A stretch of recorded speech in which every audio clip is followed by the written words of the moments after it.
Hi there. So before we get started, I thought we'd go out. I just got home from work. It's 8 o'clock at night and raining. And I think we should go out and check on the chickens and make sure everything's okay before we settle down to color. All right, why don't you come with me? So I'm out here on my porch, on my cabin, and I wanted to show you what I'm going to be wearing. And that's this headlamp. It's a headlamp like this.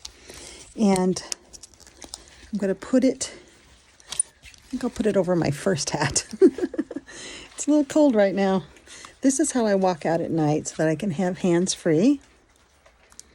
Yep, we're going to go, and now we're going to go see the chickens. So why don't you come along with me and we'll make sure everybody's okay. All right, so my latest news is that I don't have 6 hens, 7 hens, 3 roosters, and a baby. There's my car. I park it in front because if I park it back there, back in there, trees have been known to fall on it. So I parked it here now. Now that I don't have any tree dents on it. That was expensive. So basically, here's the chickens. I now have, instead of 3 hens, 3 roosters, let's see. I have 11 chickens. 1 is a baby.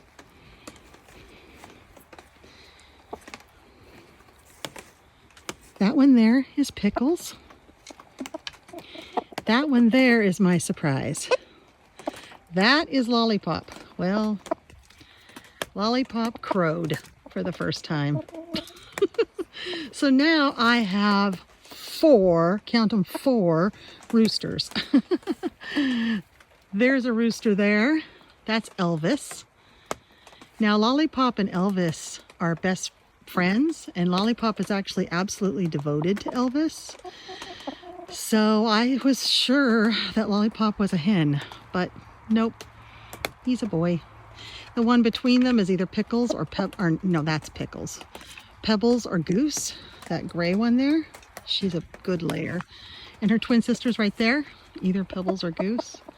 And then these 2 babies, let's walk around over here. Now these guys have 2 coops they can sleep in, but they prefer to roost. Once the weather gets real bad, I'll be going inside and putting them in that coop or in this coop that I'm going to show you back here. That is let's go inside here. This is a Belgian bantam. It's a little tiny bird. Hi, Millie. She has a twin sister too.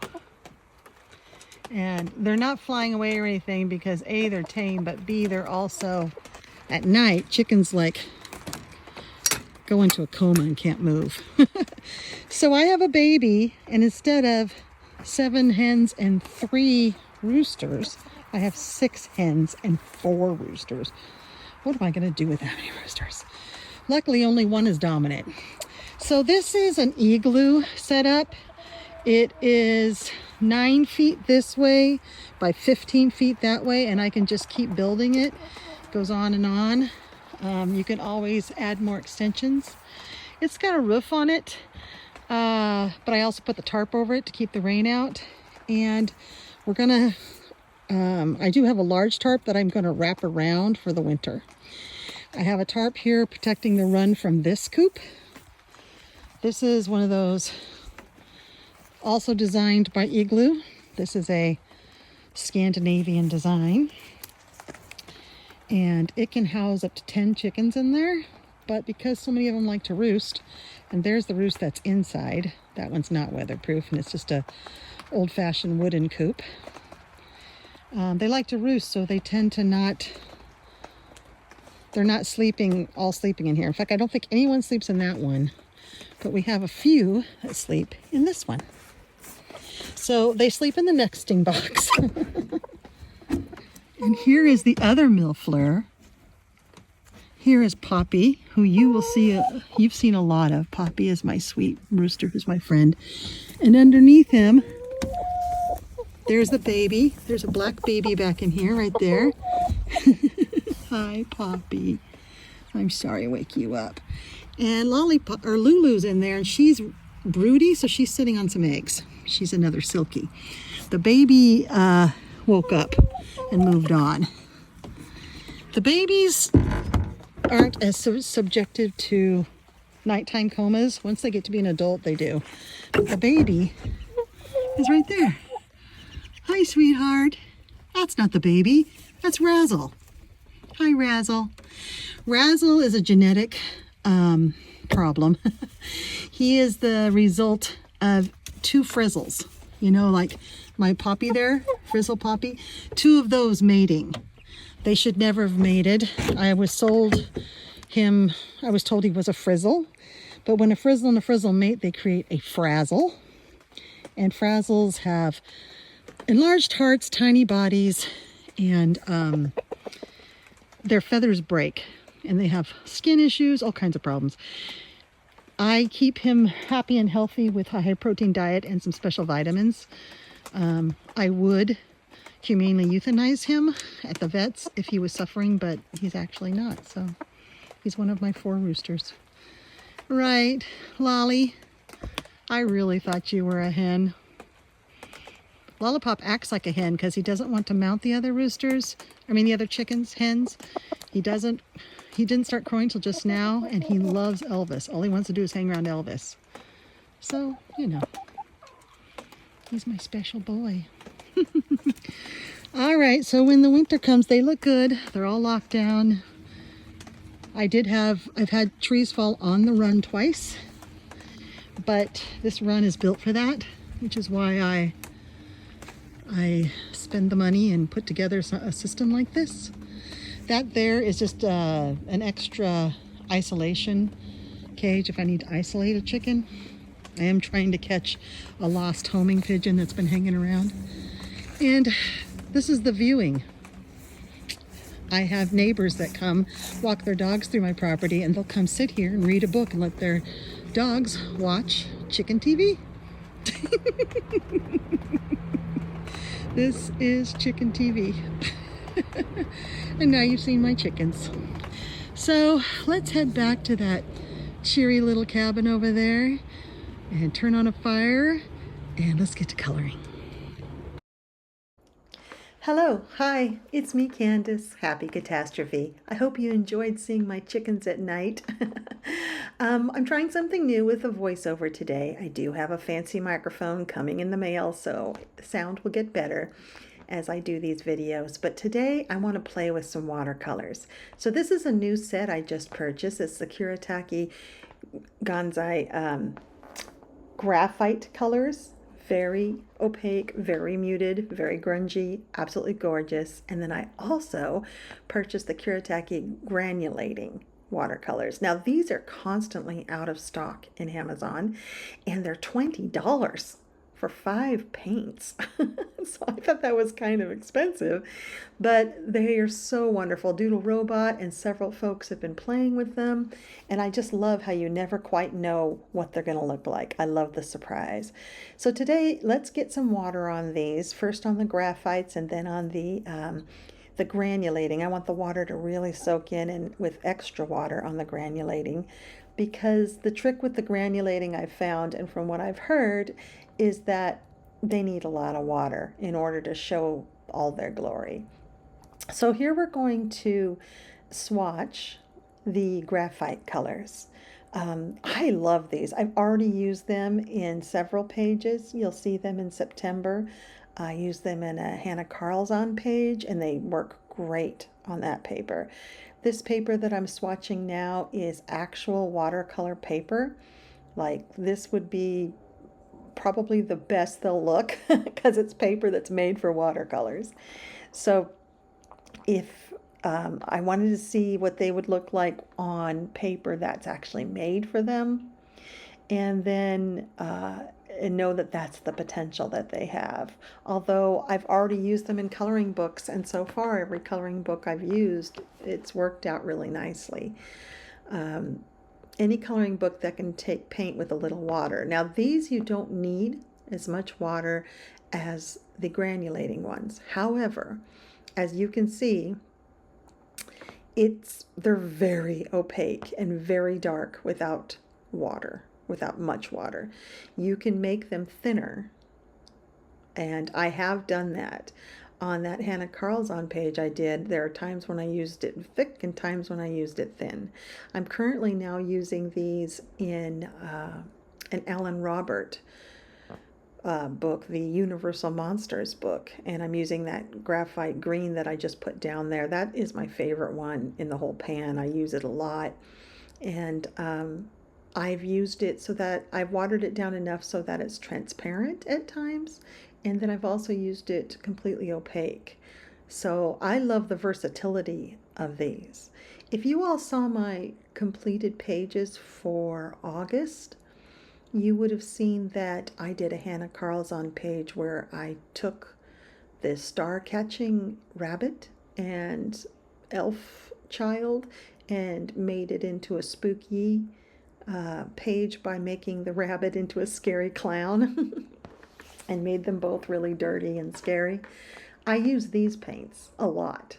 I used pretty much most of the colors in this set, and it really made for a dark and moody and somewhat spooky painting. I really, really liked it. And you can see that green is starting to dry. Once these dry, oh, they're just stunning. Now this set is not $20. It's quite a bit less than that. But I would consider this one a staple. This is somewhat between a gouache and a watercolor because it's so opaque. But yet you can water it down and get it to work like a watercolor if you want. You kind of lose the whole feel of this paint though. This paint is really meant to be thick and moody, and I feel it makes for great skies. I've used that first one, that purpley one, in skies on 2 different pages, and I've used the blue, and I've used all of them really. I don't know if I've used that bottom right one, 270, the brown one, yet, but aren't they gorgeous? 250 is like a stormy sky. It's the perfect stormy sky or stormy sea color. They're just gorgeous. So we're going to let those dry, and now we're going to look at the granulating.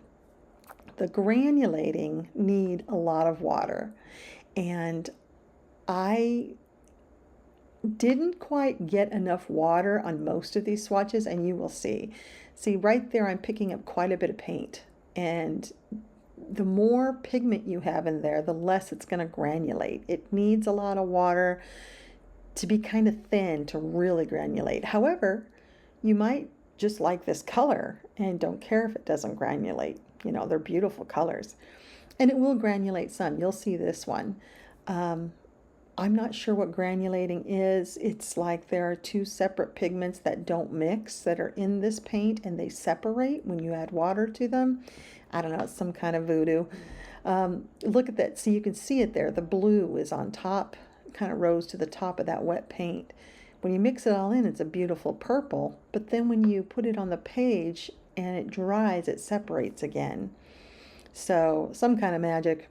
This one, yeah, see me moving it around? That's what I have found works the best. I could have used less paint here and more water, and it would granulate more.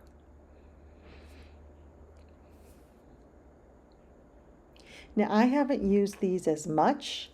I have used them, I will be using them in a Kerby page, and you will get to see me use this color right here in a Kerby page. I did use it also in a page from that funny book, the yokai coloring book that I have. I've used this color as well. Now this color I do get too thick on the page. It's not going to granulate much, I'll tell you that. However, when it does granulate, it's really cool. That Aurora Orange turns orange and blue, and I kind of like it.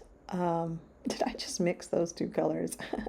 I kind of like the orange really thinned out. Here I'm trying to add more water to make these, because they didn't look like they were granulating to me. You really don't get the full effect until it's dry. So these will have to dry, and I'll leave them to dry overnight, and then we'll look at them the next day and see what they look like. See, here I'm picking up quite a bit of paint. I really needed more water on that. But you can already see the Aurora Red is starting to granulate. Those pigments in there are separating. This Aurora Blue, I've used in a few pages. I really like it. When it granulates, it's absolutely gorgeous. I've used it for a few things now, and I think it would be really cool for like murky water too. Once it granulates, it's pretty neat. It's a good sky color. Then you have, we're going to do the red here, or the violet. There's only 5 in here. Now that empty pan I found to be very helpful when I do my coloring book painting, in actually bringing over a little bit of pigment and adding water and thinning it out. So I'm using that as a palette, which is what it's for. I thought I would use my own palette, but I found it to be very helpful to be right there next to the paint, and then you can just wipe it out when you're done. So here's the violet. Now I believe that one is too thick as well. I don't believe this one ends up granulating as much as I would like it to granulate, but it is such a beautiful color that I didn't really care. So here we go. See all the water I got in the Aurora Red? Now the Aurora Red is doing something that alcohol ink does. I used to be an alcohol ink artist, and I would do that. I would tip the page and let the alcohol ink run and dry a little bit and run and dry a little bit and make patterns. So I was having a lot of fun watching the Aurora Red do that, and I wanted to see what it would do if I just left it there. So part of it's thin and part of it's thick. So I've got both of those done, and we're going to let those dry overnight. So here we are. This is the granulating. What do you think? It's gorgeous, isn't it? Aurora Orange, Aurora Blue. Now the blue did not granulate much. It normally granulates more, so I did it again with more water down below, and you can see that it's granulated there. Yeah, it's too thick there, but right there I added more water so that you could actually see it separating into colors.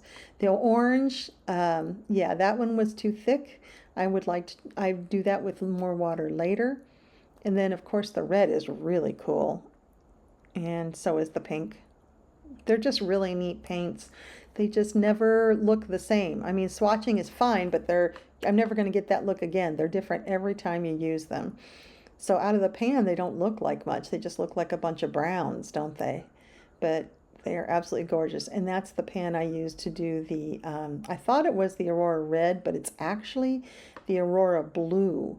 When you use a lot of water and it granulates correctly, it looks like that. Really neat, huh? So then let's look at the graphite. Now the graphite ones, they dry absolutely stunning. Isn't that neat? So opaque, almost like chalk.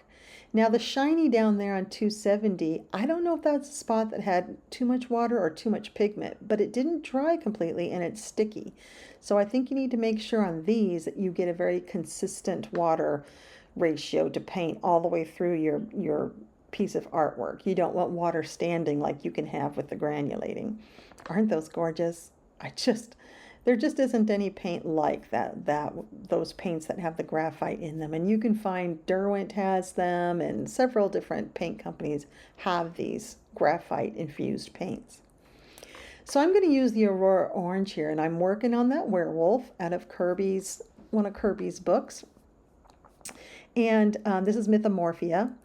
And I've already done the left side of the page. I'm doing the ground. And so I'm going to show you how I do the right side of the page and finish the ground up. I've been working on this werewolf all month, sort of in between stuff, trying to get it done. And so I'm just showing you, I like to show you various techniques that I've used on it. Now, as you'll see, there's a lot of water, and I'm going to pull out my magazine page that I have here to protect and put it down below so I can paint clear off the edge without getting it on the page below. Lots of water, and look, it's already granulating. Now see, this is very light and transparent, but that's what I wanted. I wanted to really showcase the granulating. not so much have a dark, dirt floor. I thought about using the graphite paint here. The werewolf is already really busy and colorful, but I just wanted to play with this. So it probably would have looked really cool to just have a really dark orange graphite, muted colored floor, or green or gray or something from the graphite set. But I just wanted to play with these granulating colors. I find it so fun to watch what they do. So what I'm doing here is I'm adding a little paint, I'm adding lots of water, and I'm really thinning it down over here. And then I push it around to try to get that water moving and not pooling up anywhere too much, but trying to let it pool in certain spots, but pretty much try to get the color, the opacity to be consistent throughout the whole piece so that you don't have a dark area or a light area. Now I do end up with a darker area. You'll see that I don't spread the water out as much, but this is ground on a forest floor at night, and it's all fantasy. So, you meant to do it, right? That was intentional. Who knows what it's supposed to look like? And look, with all that water, you can just see the colors separating immediately. They're turning, you can see the blue start to pop out. It's really fun to play with. Although I cringed paying $20 for this set. I knew I'd use it a lot, and I am using it a lot. I did try to find it on sale to wait for it, but I had to wait for it to even come back in stock. So I don't think this thing's going to go on sale. I mean, it sells out really fast. So I got this off of Amazon, and it's possible maybe from an art store or something you could find it on sale, but I just knew I wanted it. So I'm having a blast. I love using watercolor paints and watercolor. The Tim Holtz watercolor. The werewolf there is all Tim Holtz watercolor pencils, those pigment sticks that I love so much. That's what he is, and that's what the background is. It's a purple and a purple and a black. It's Black Soot and Villainous Potion. The trees, I took some Distress ink and smooshed it onto a palette and then used a wet brush to pick that up and paint the trees. I have to now do something with them. That was sort of an underpainting, but I'm not exactly sure what that is. I think I'll just add some darker gray, but I'm not sure what medium to use for shading. But that and finishing up the bats is the last thing I have to do now that I have the ground done. And I'm not going to do anything more to this ground. I might add a little bit of pencil shading, like where Kerby has drawn in little divots and dips in the ground, or just to make it a little less flat. But I think the paint is just really neat and really fun to look at. I think it makes the ground very interesting. But it is a night scene, not a day scene, so yeah, maybe I'll go over it with a pencil with some polychromos here and there, and make like shadows and stuff around his feet and in the divots. See, this area right here is a little dark, and I don't thin it out, but we'll just say, it's dark because it's behind him and the moon's up in front of him. So what do you think? I really, really like it. I think it's absolutely beautiful. And very little work, because all I did was paint it on there with some water. So that's the side that's dry. That's what it looks like dry, and that blue just really comes out. And then, so the wet side still looks a little dark, but it will dry lighter like the left side. I don't know. I think it's fantastic. I think it's a lot of fun. And I think it's going to really work with when this page is done. So I hope you liked that today, and I hope you are having a great coloring day yourself. Thank you for joining me on my journey with my chickens and my paint, and I'll see you next time.